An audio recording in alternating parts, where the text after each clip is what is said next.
Nós estamos recebendo hoje a doutora em Política Educacional pela USP, Ilona Betkerhazy. Seja bem-vinda. Seja bem-vinda, Ilona. Olá, Tatiana. Olá, Francisco. Olá. Boa tarde, ouvintes. Boa tarde. E também no nosso estúdio no Rio de Janeiro, a educadora, filósofa e psicanalista Viviane Mosé. Olá, Viviane, boa tarde. Olá. Bem-vinda mais uma vez. Boa tarde, é um prazer estar com vocês. Bom, a gente vai falar sobre Escola Sem Partido, uma das bandeiras do governo eleito, projeto que está na Câmara já há algum tempo e voltou a ganhar força, voltou a ser discutido mais recentemente, deve voltar a ser apreciado amanhã, como eu disse, depois de uma tentativa fracassada na semana passada por obstrução da oposição. O movimento é uma iniciativa de estudantes e pais, abre aspas, preocupados com o grau de contaminação política e ideológica das escolas brasileiras, fecha aspas. E segue o texto. É fato notório que professores e autores de livros didáticos vêm se utilizando de aulas e obras para tentar obter a adesão dos estudantes a determinadas correntes políticas e ideológicas. E para fazer com que eles adotem padrões de julgamento e de conduta moral, especialmente moral sexual, incompatíveis com os que lhes são ensinados por seus pais ou responsáveis. É isso que está no texto do projeto, né, como uma das justificativas para a apresentação, para a discussão e para a tentativa de aprovação dele no Congresso brasileiro.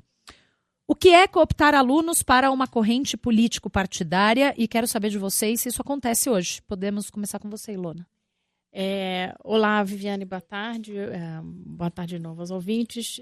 Eu acho que sim, eu mesma já fui, sempre vou dizer vítima, mas presenciei uma situação bastante desagradável quando eu estava fazendo o meu mestrado na PUC do Rio, desse tipo de aliciamento, às vezes disfarçado, né, para determinadas correntes. Agora, eu quero deixar claro que nós estamos falando de uma coisa mais ampla, na minha visão, uma questão de política pública mais ampla no sentido de como que a sociedade brasileira se posiciona em relação ao comportamento dos professores em sala de aula, porque há sim uma assimetria de poder. O professor tem a regência da sala, tem a autoridade na sala de aula e ele pode usar essa regência, essa autoridade para dar aula, óbvio, é o que a gente espera, mas também para fazer proselitismo para qualquer corrente ideológica. Então, eu acho que o posicionamento deve ser neutro no sentido de regular esse comportamento quando ele sai do esperado, do que a sociedade espera, né? Então, eu acho que o que está acontecendo agora no Congresso, né, no movimento Escola Sem Partido, ele é uma gavetinha, digamos assim, de um problema muito maior, que eu acho que sim, deve ser abordado de alguma maneira pela sociedade brasileira. Antes de fazer a mesma pergunta para a Viviane, quero te perguntar, você está dizendo que o professor pode fazer proselitismo político para qualquer um dos lados, enfim, qualquer corrente, e ele tem que ser neutro. Você acredita que esse projeto propõe a neutralidade para os professores? Não, eu estou dizendo a questão seguinte, nós temos um problema na sociedade, nós temos uma questão, professores e alunos, tá certo? Dentro de sala de aula, com a porta fechada, e o professor tem a sua autoridade de mestre dentro da sala de aula. E ele está ali para dar aula, né? E ele pode escolher aquele ambiente para usar do seu poder em sala de aula para, de alguma maneira, cooptar ou até oprimir alunos de um lado ou de outro. Eu posso dar o meu exemplo, que eu passei por isso já várias vezes, e eu posso dar um exemplo de que semana passada, ontem, eu falei isso no Missão Aluno. Semana passada, na premiação do Prêmio Estácio de Jornalismo, um jornalista da CBN, que foi premiado, fez um relato de uma situação muito infeliz que aconteceu com ele numa outra direção, na vida dele, na hora do relato, não na reportagem em si. Então, o que eu quero dizer é o seguinte, o problema é maior. O problema é como lidar com o poder do professor em sala de aula quando o professor extrapola esse poder. Entende? Então, não é simplesmente, não acontece, e eu acho que a gente também precisa dimensionar esse problema, conhecer, vamos, já que o Congresso está envolvido nisso, vamos dimensionar esse problema. É só para a esquerda, ou é só para a direita, ou é só no sentido de oprimir os alunos para uma determinada direção? Eu não sei, nós não sabemos. O que nós temos são casos anedóticos, e nós temos movimento que ganhou imensa projeção nacional em cima de casos anedóticos. E nós não temos uma pesquisa que nos dê a dimensão desse problema. Essa é a minha posição. Vou fazer a mesma pergunta para você, Viviane. O que é cooptar alunos para uma corrente político-partidária e se isso acontece hoje? Bom, eu discordo da professora de todos os modos. Na verdade, minha perspectiva é bem contrária. Um professor em sala de aula, inclusive essa é uma das questões que está nos itens do Escola Sem Partido, né? O poder do professor sobre o aluno. Quando a gente fala de política em sala de aula, a gente está falando pelo menos a partir dos anos finais da educação fundamental, com meninos acima de 13, 14 anos, porque antes esse tema não é, a questão política não aparece explicitamente. Ela é muito mais presente no ensino médio. Nós temos hoje, nós sempre tivemos, mas eu vou colocar a questão contemporânea. Nós temos hoje jovens com uma capacidade de lidar com um mundo enorme. Sem contar que mesmo antes desses jovens atuais, tão conectados, nós sempre tivemos pessoas formadas por suas famílias, né? Eu, por exemplo, tinha uma formação política na minha casa. Quando eu cheguei na sala de aula, eu tenho 55 anos, faço agora em janeiro, quer dizer, eu estou falando de 40 anos atrás. Há 40 anos atrás, os professores também se manifestavam, porque é natural que um professor passe a sua visão para o aluno, porque quando a gente estuda na universidade, qualquer que seja a sua área, você escolhe autores que você se identifica, você constrói uma carreira a partir de uma perspectiva que você define para a tua carreira. É impossível você mostrar o que sabe sem mostrar as suas escolhas teóricas. Isso é impossível. Então, na minha época, eu ia para a sala de aula, os professores manifestando suas opiniões, sempre isso aconteceu, mas alguns eu adorava e seguia e outros eu detestava. Eu dizia, eu não concordo, mas eu tinha uma família onde a gente discutia valores. O que hoje é muito presente e os pais deveriam rever é que se atribui tudo à escola, né? Como se a formação ética, humana, moral, intelectual, pessoal, toda acontecesse na escola. E a escola não pode fazer milagres. A escola tem que receber alunos que já se posicionem, que tenham esse debate em suas próprias casas, e aí vai haver um debate em sala. Uns alunos vão estar concordando mais, outros menos, mas o debate é aberto. O que é vedado ao professor, e não precisa de uma lei para isso, é que ele faça doutrinação dos seus alunos, não é? Eu não acredito que uma pessoa fazendo universidade seja doutrinada, porque a gente na universidade tem mais de 18 anos. Então, ou a gente já se coloca no mundo como um ser pensante, ou nós vamos receber passivamente do professor. Não, o aluno não é passivo, ele é ativo. Se não é, deve ser, deve se tornar. As escolas nos apresentam sempre uma gama muito grande de conhecimentos. Se você tem, em geral, logo depois dos anos iniciais do ensino fundamental, nos anos finais, você já tem vários professores. E cada um pode passar uma visão. É você que tem que se posicionar. Então, acho que a discussão contemporânea é de uma escola cada vez mais autônoma e menos controlada pelo Estado. Muito ao contrário, os pais têm que saber que seus filhos vão para uma escola e as posições serão diferentes. E é em casa que a gente negocia isso. Finalizando, já não é possível doutrinação em sala de aula. Se isso acontece, a doutrinação, não a política, porque é fundamental discutir política, mas a doutrinação específica para um partido, se ela está acontecendo, essa cooptação, como eles dizem, ela pode ser denunciada à escola. Agora, a escola é um espaço de liberdade política, ideológica. O Supremo Tribunal Federal acabou, inclusive, de finalizar essa questão em relação à universidade. Não há dúvida. É fundamental para a democracia de um país que as escolas e os professores possam discutir com seus alunos com liberdade. Bom, primeira pergunta, tem um monte aqui para fazer para vocês duas. A gente vai fazer uma pausa na nossa conversa. Vem aí as informações do repórter CBN.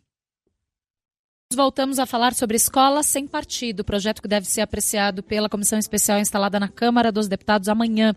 Estamos com a doutora em Política Educacional pela USP, Ilona Betkerhazy, e também a educadora, filósofa e psicanalista Viviane Mosé.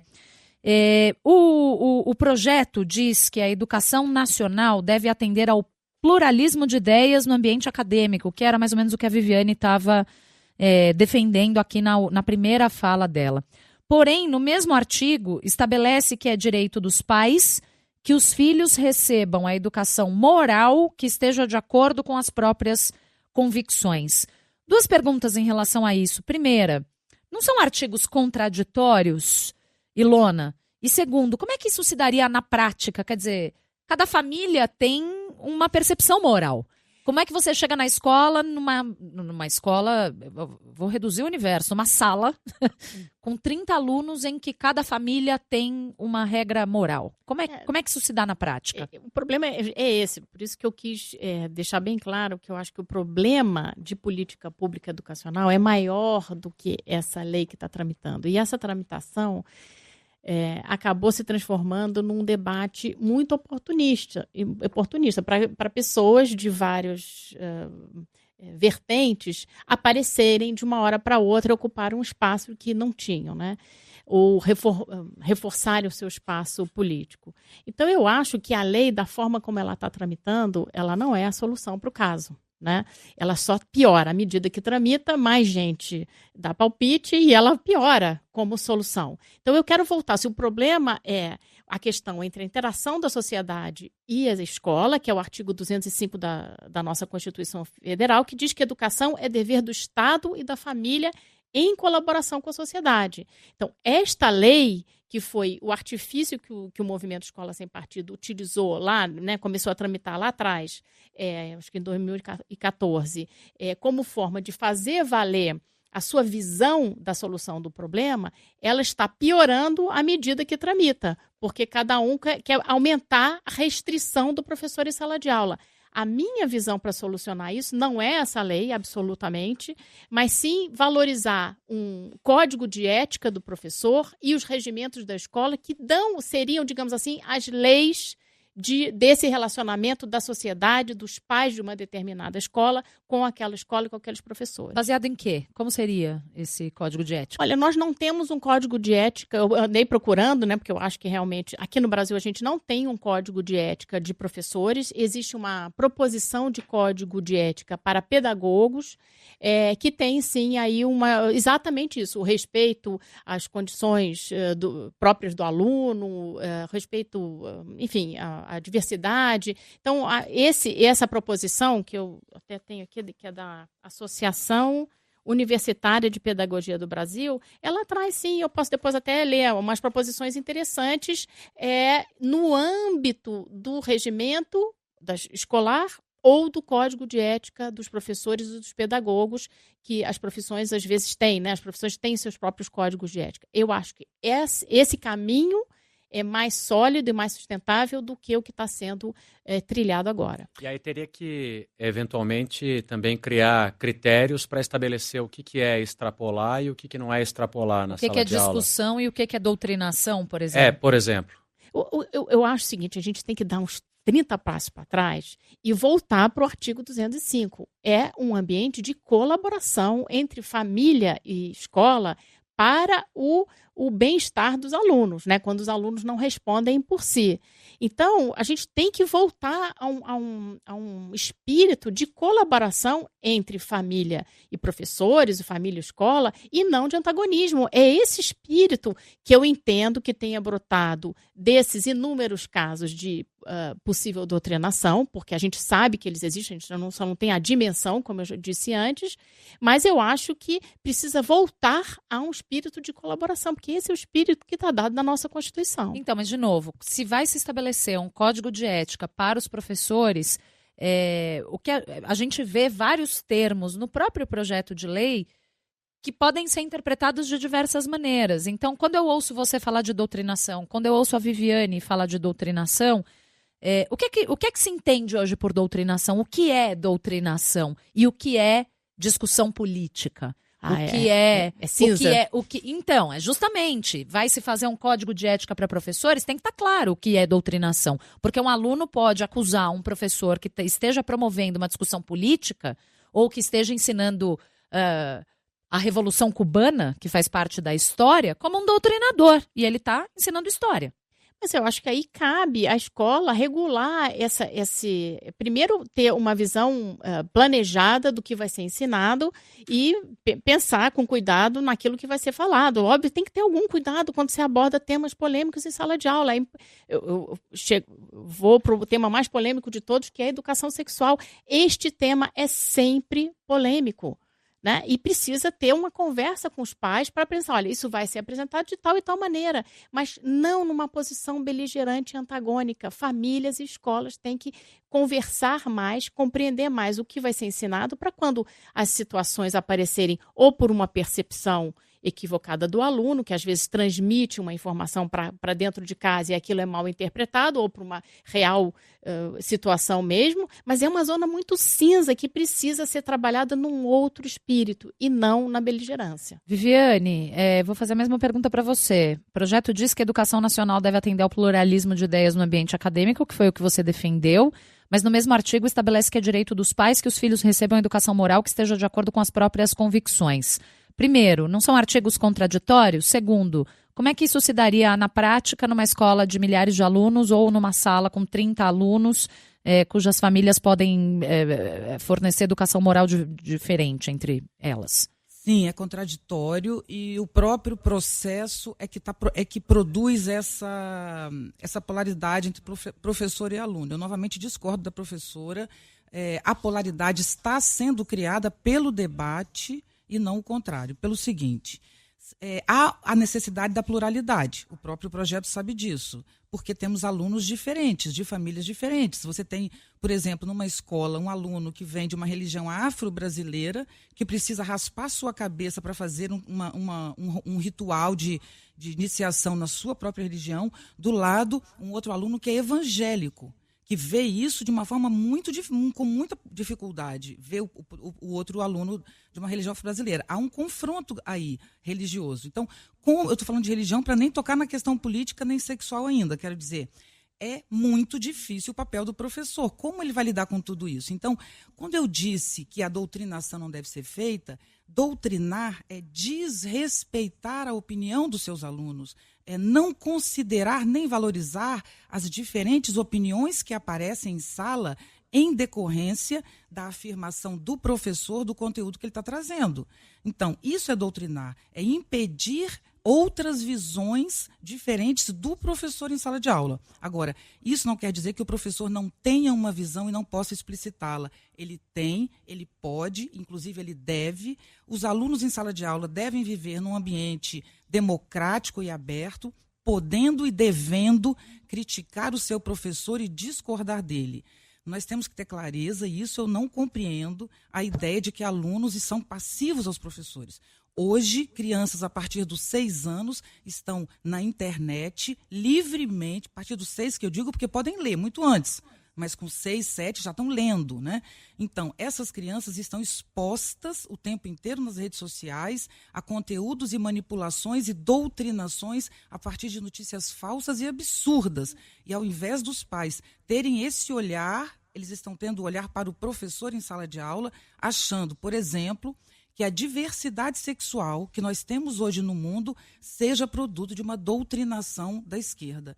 Isso, infelizmente, é um problema grave, porque nós temos hoje no Brasil o índice de suicídios de crianças aumentou nos últimos 10 anos 40%. E a grande parte dessas crianças tem dificuldades com o seu próprio gênero. Antigamente você tinha os pais em casa ensinando os filhos, como foi no meu caso, minha mãe ensinando a ser menina e meu pai ensinando meu irmão a ser menino. Hoje as crianças não têm família. E as famílias, ao invés de resgatarem essa presença, esse processo educacional familiar, essa participação na vida dos filhos, elas querem atribuir à escola a formação dos seus filhos. Por isso tanto olho na escola, por isso tanta preocupação com a doutrinação do professor. Mas, na verdade, hoje, no mundo inteiro, crianças nascem com variações entre o masculino e o feminino, exatamente porque elas são criadas simplesmente sozinhas, num computador. Então, as crianças, os pais trabalham durante o dia e ainda fazem pós-graduação à noite. Os filhos não têm ninguém. Então, essa falta de vínculo é que está rompendo os antigos padrões polarizados de masculino e feminino. E digo mais, provavelmente isso nunca mais acontecerá, essa polaridade, porque nunca mais as mães voltarão para casa para ensinar os seus filhos como no passado. Então, nós, como sociedade, diante das mudanças que nós, mulheres, estamos, inclusive, estabelecendo, diante das mudanças das novas mídias, com os acessos à informação que todas as crianças têm, a grande formação das crianças não está mais na escola, está na internet, no computador e nas redes sociais. E ali nós não temos como controlar. Então a gente acaba jogando o controle para o professor. Isso é muito ruim. Finalizando, é essencial num país como o Brasil, que vive essas dificuldades que a gente não precisa nem enumerar e todo mundo acompanha, dificuldades institucionais, éticas, morais, que dizem respeito a modos de gestão, a funcionamento, a tudo em crise.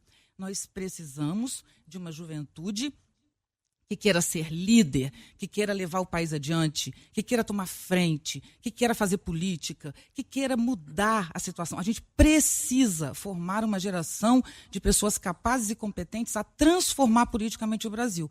E você acha que esse projeto não estimula isso? Não, se a gente começa já cortando o espaço dos professores e dando ao aluno, que já vive em conflito com o professor, o direito de processar o seu professor ou de incriminá-lo, aí nós estamos impedindo o debate. Os professores provavelmente vão aceitar esse tipo de coisa, óbvio, senão eles vão ser processados, e acabou o debate em sala. Então não se trata de escola sem partido, porque isso não pode mesmo, a escola não pode ter partido. O projeto quer uma escola sem política, e isso infelizmente não dá. Política é contraditória, política é difícil, a gente tem que aprender a lidar com ela e não fugir do tema.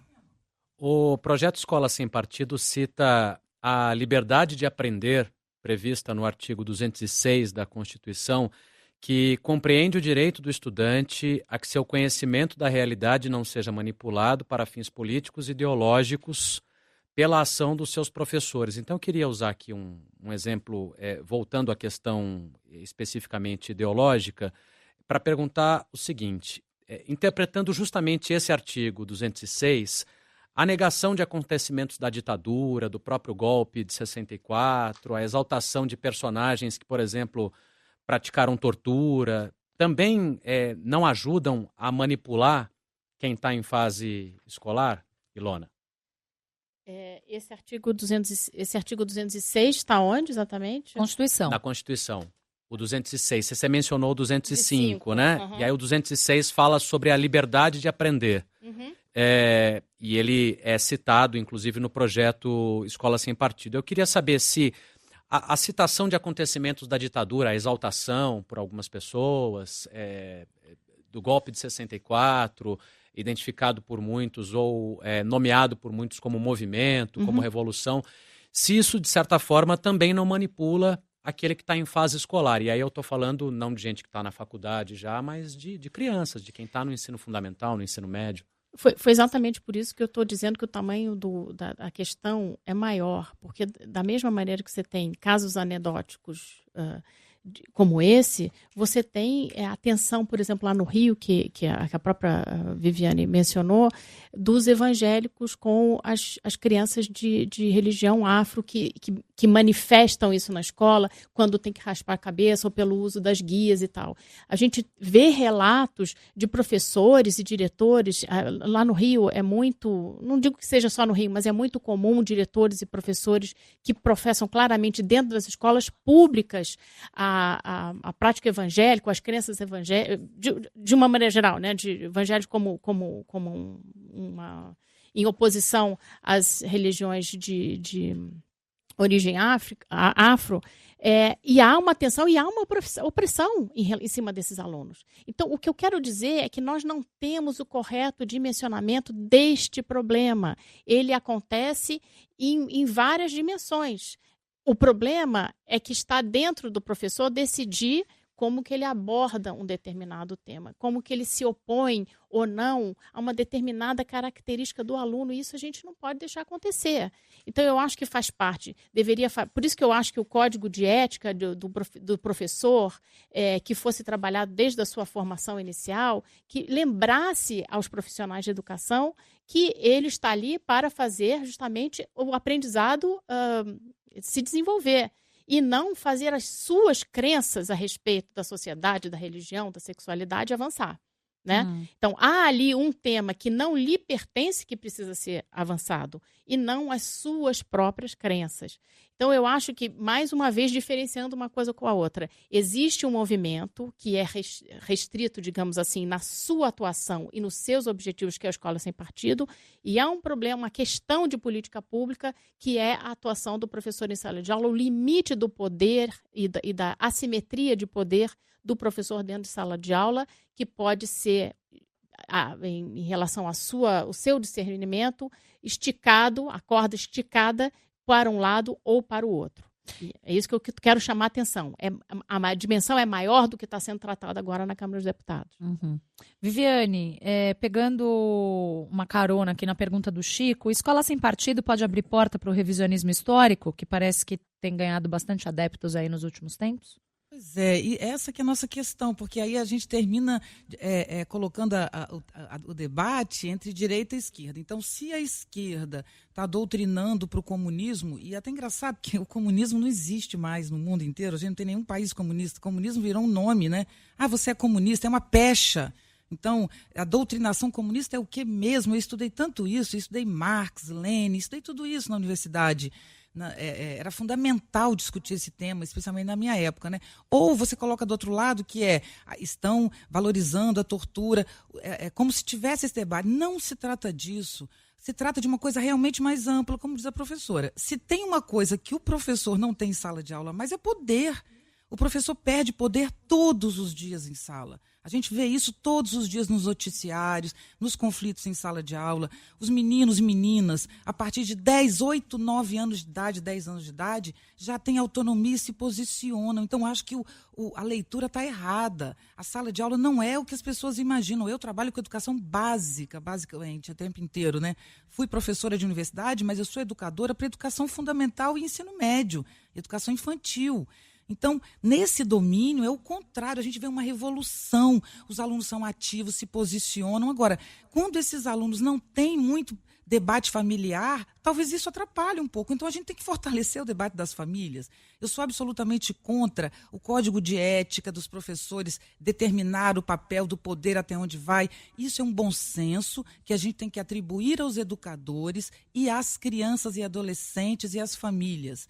O que não pode acontecer é doutrinar. Doutrinar é impedir que os alunos manifestem sua diferença e o professor, no lugar piramidal que ele tem ali por algum momento, dirigir para um lado. Se o professor afirma coisas, por exemplo, se um professor quer reler a história do regime militar e chamar o golpe de revolução e afirmar isso, a gente tem certeza que terão alunos na sala que vão se contrapor e eles podem trazer um outro material e vice-versa. Então, o que a gente tem que ter clareza é que estamos passando por um período da humanidade em que o ser humano está se transformando. As mídias, as novas mídias, elas é que articulam informação, conteúdo e conhecimento.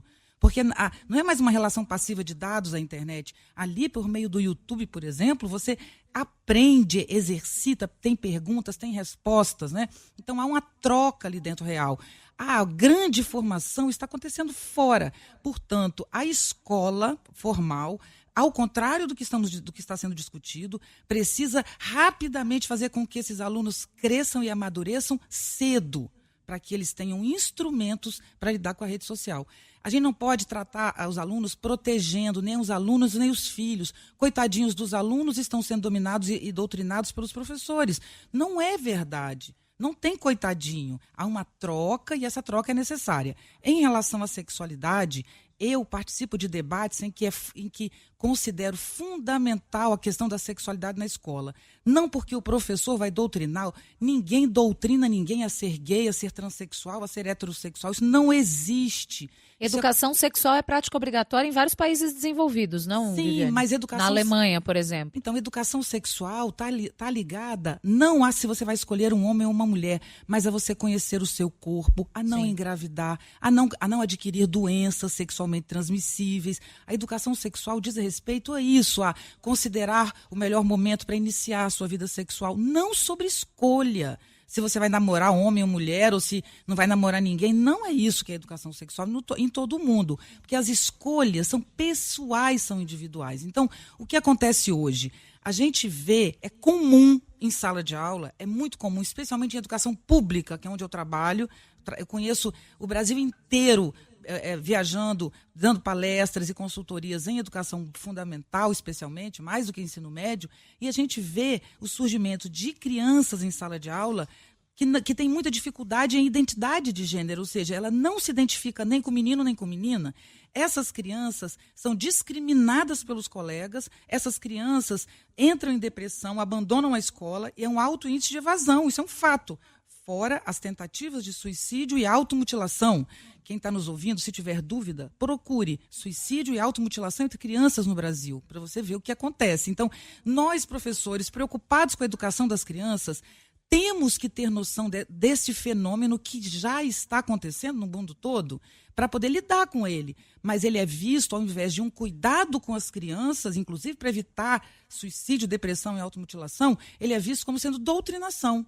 Mas não há doutrinação, não há doutrinação. Nesse caso da sexualidade, não há. É impossível alguém ser estimulado a ser homossexual pelo seu professor. Quer dizer que o menino era heterossexual e foi estimulado e virou transexual por causa do professor? Desculpe, mas isso não é correto. E nenhuma teoria psicológica vai dizer uma coisa dessa, isso não é correto.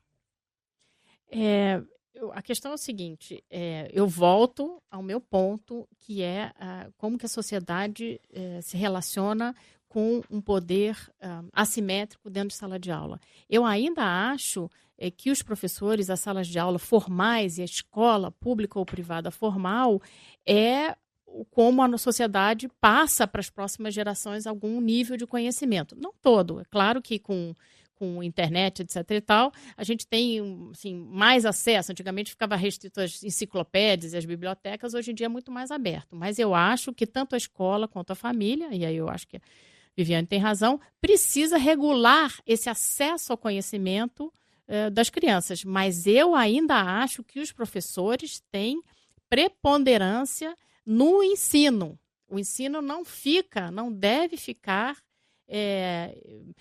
entregue ao YouTube, à rede social, etc. Eu ainda sou crente na escola formal como o principal acesso das novas gerações a um conhecimento produzido pelas gerações anteriores, né? Então, eu acho que a gente tem uma tensão natural e eu digo, olha, nem é só nessas questões mais polêmicas, até no nível do ensino da matemática, etc. Os pais estão sempre... Eu acho que eu não sei se aqui no Brasil isso é pior, né? Mas há uma desconfiança dos pais em relação à escola, né? Você entrega o seu filho, quer que o filho...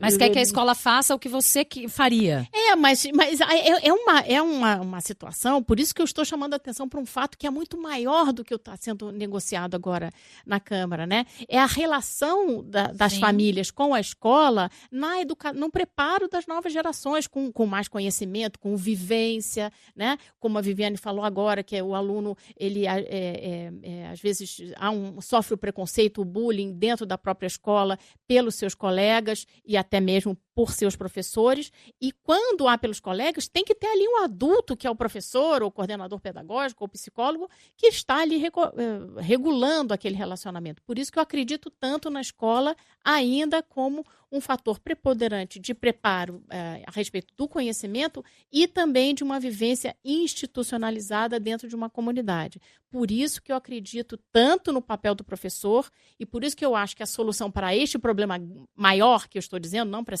essa tramitação que eu realmente não sei como é que vai ser solucionada, está no regimento escolar, no preparo dos professores e em um código de ética que aborde como que o professor exerce a sua função em prol do desenvolvimento do conhecimento dos alunos e não de fazer avançar certo tipo de abordagem ou de vivência sexual ou histórica, o que seja.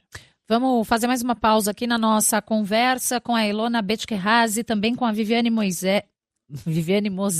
A Ilona é doutora em Política Educacional pela USP, a Viviane é educadora, filósofa e psicanalista. Vem aí as informações do repórter CBN. Estamos falando sobre o projeto Escola Sem Partido, que será apreciado mais uma vez amanhã na comissão especial instalada na Câmara dos Deputados.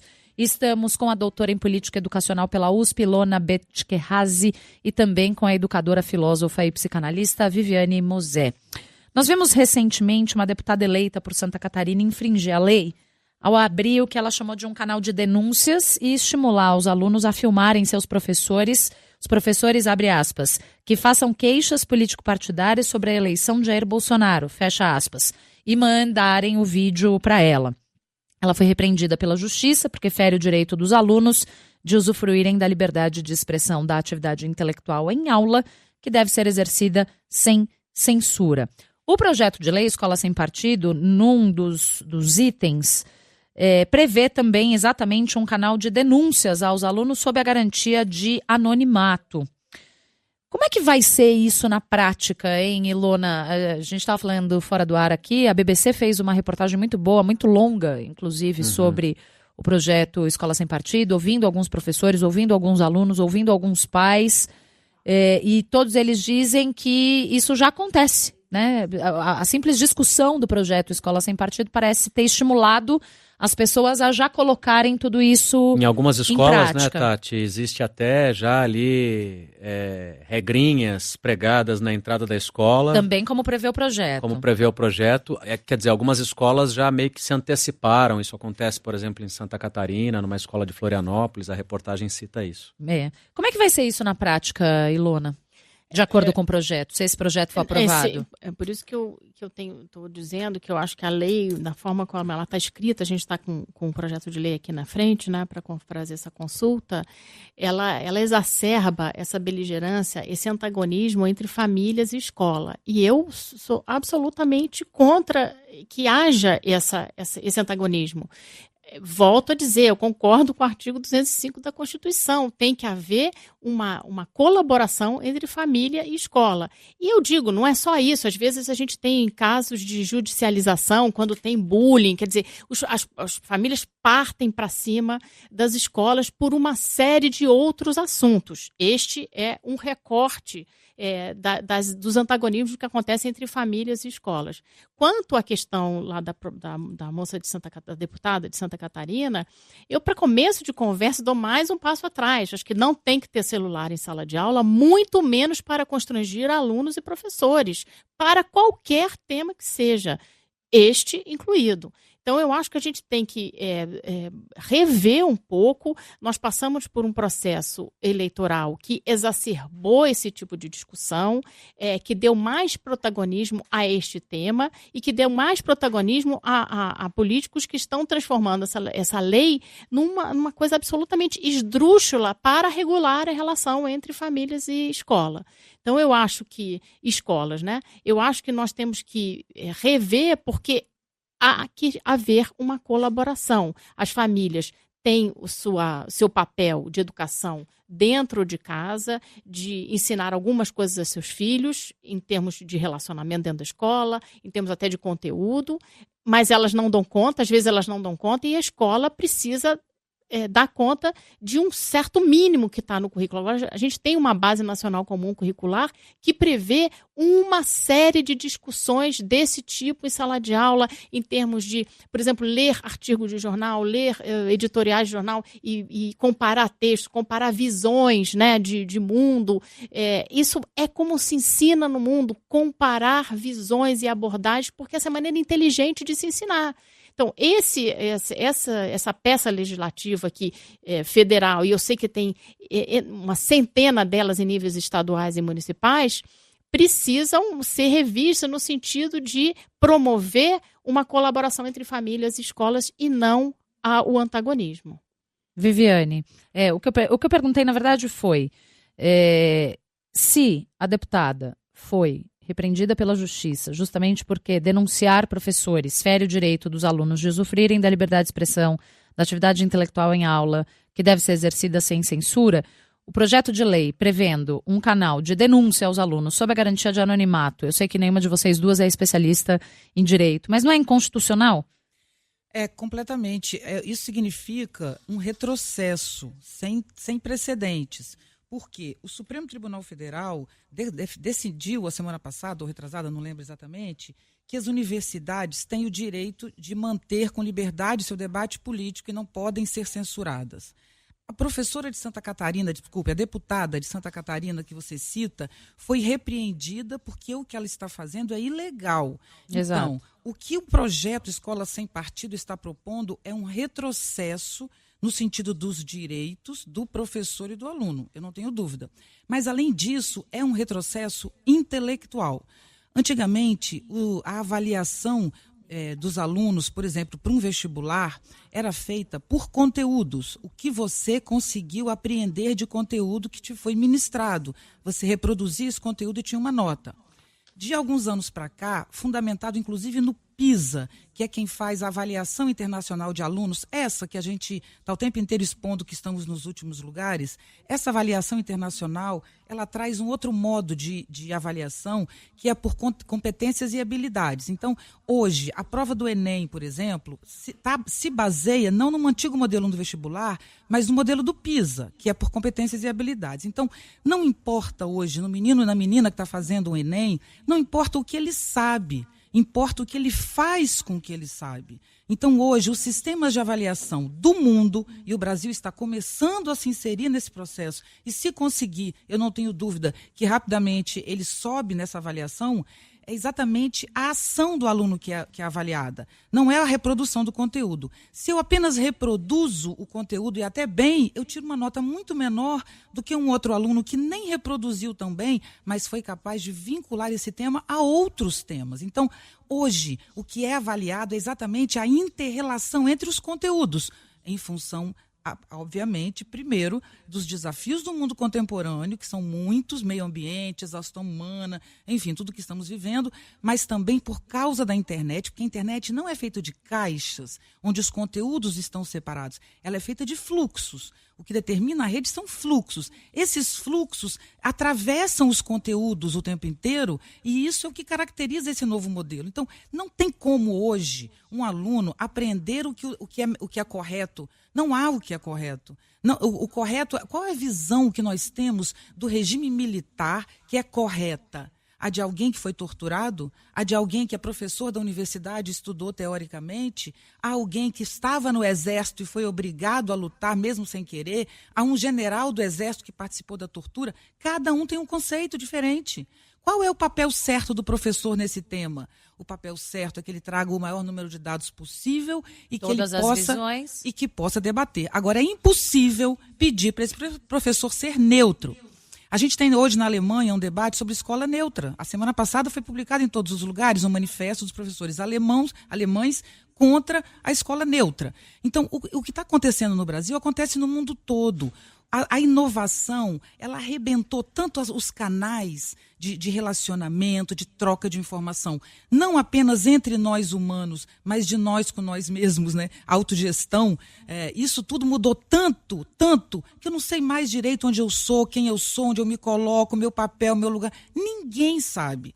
Aí o que acontece? Há um movimento retrógrado e reacionário que quer arrumar um culpado para isso, né? E nesse caso o culpado é quem faz a doutrinação da sexualidade, quem faz o kit gay. Isso não existe, gente. Me desculpe, não existe. Existe um mundo que está se transformando muito rápido e todos sofrem. Professores sofrem muito. Meninos e meninas transgêneros, transexuais, homossexuais sofrem muito. Os pais desses meninos e meninas sofrem muito.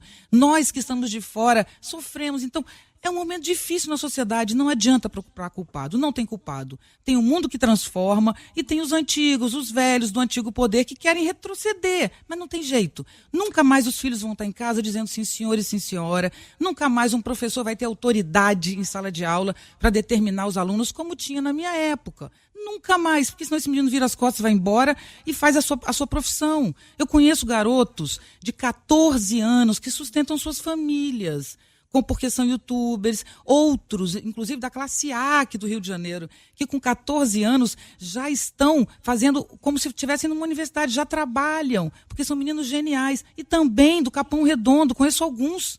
Então, O mundo mudou. As crianças não precisam da linearidade do conhecimento como antigamente, porque elas têm isso quebrado na internet do jeito que elas querem. Elas não precisam de um professor doutrinador, porque elas são capazes de pensar por si. O que falta na escola, na minha perspectiva, é o contrário disso. É liberdade e capacidade de discutir o mundo cada vez mais. Ao contrário da escola sem partido, é uma escola corajosa, aberta para o tempo, disposta a discutir os seus temas. Vimos isso no Enem.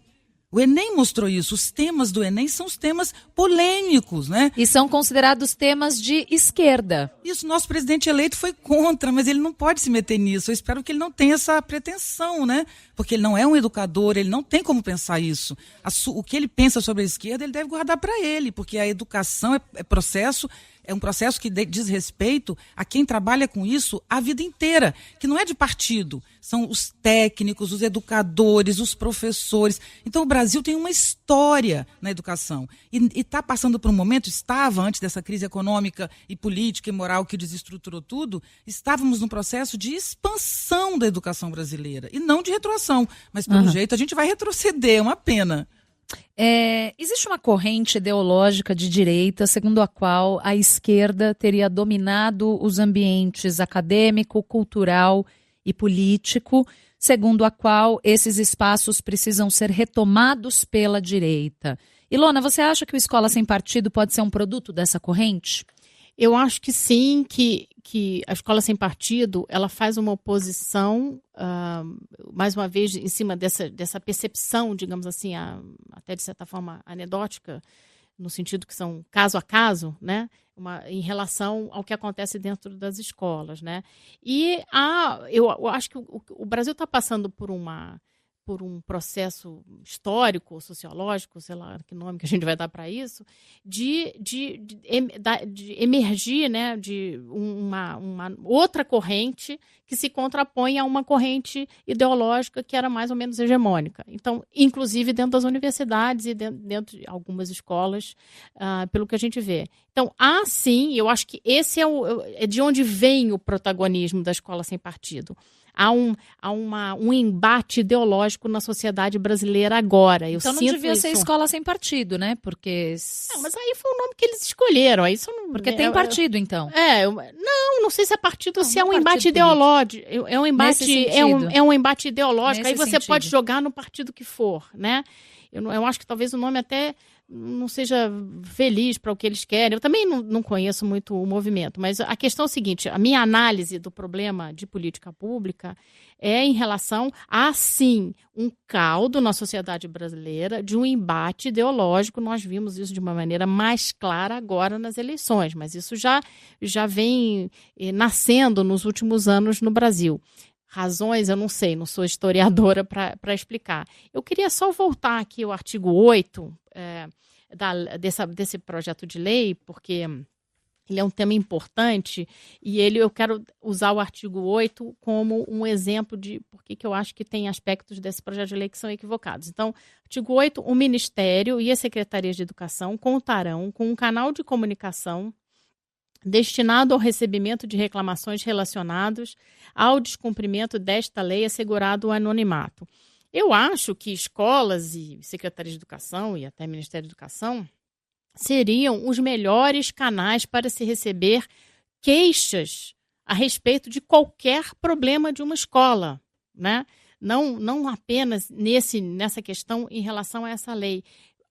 As reclamações hoje acabam indo parar no WhatsApp, no Twitter, ou nas redes sociais, ou no Ministério Público, ou na polícia, ao invés, não estou dizendo que são todas, mas ao invés de passar pelo canal primordial, que é, em primeiro lugar, a escola, quando a família tem uma questão com a escola, as secretarias de educação e as instâncias hierarquicamente superiores.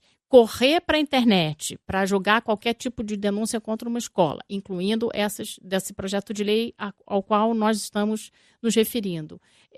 Pular as instâncias só aumenta o racha entre dois duas partes da nossa sociedade que deviam estar trabalhando em colaboração, que são os pais, né, a família, os seus alunos, os seus filhos e a escola. Então, esse artigo aqui mostra o quanto que um mecanismo que deveria existir sim, que é uma auditoria ou uma corregedoria, não, mas um lugar de queixas, né? Um ombudsman, sei lá o que, de uma escola ou de uma rede de escolas, pública ou privada, que recebesse reclamações, mas não exclusivamente para essa lei, porque você está botando luz em cima de um aspecto de tensão entre famílias, alunos e escolas.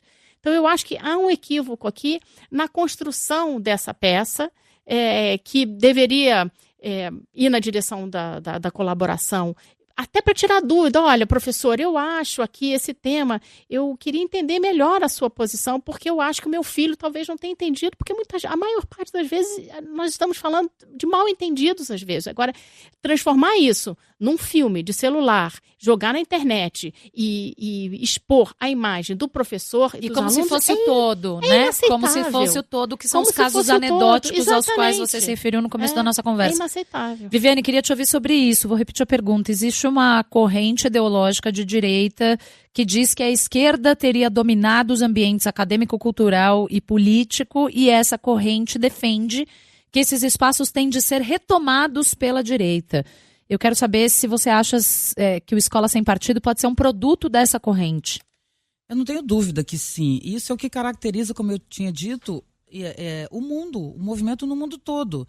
O movimento de extrema-direita que hoje, no mundo inteiro, volta a aparecer, e eu digo volta porque em minha juventude, na década de final de 80, especialmente toda a década de 90, mas década de 80 também, e a gente tinha exatamente o movimento contrário, né? Todo mundo queria trazer o mundo para a liberdade do corpo, para a liberdade das ações. A gente discutia a liberdade sexual, né? Maio de 68 na França, por exemplo, abriu isso muito. Então isso foi proliferando. Hoje a gente vê exatamente o contrário. É como se a gente tivesse crescido tanto, mudado tanto, expandido tanto, que o movimento é retrógrado. E esse movimento retrógrado diz: a esquerda tomou conta, agora é nossa vez. Então, de fato, quem está partidarizando a escola é exatamente a direita. Mas eu não acho que o mundo se divida entre direita e esquerda. Eu estou usando apenas o nome, que é o que a gente está utilizando aqui, porque não é real. O mundo não se divide entre direita e esquerda. Nós não estamos discutindo necessariamente política, nós estamos discutindo valores. O que você acha do mundo? Que tipo de aluno você quer formar, que essa escola quer formar? Que sociedade nós estamos buscando? Esse é o tema.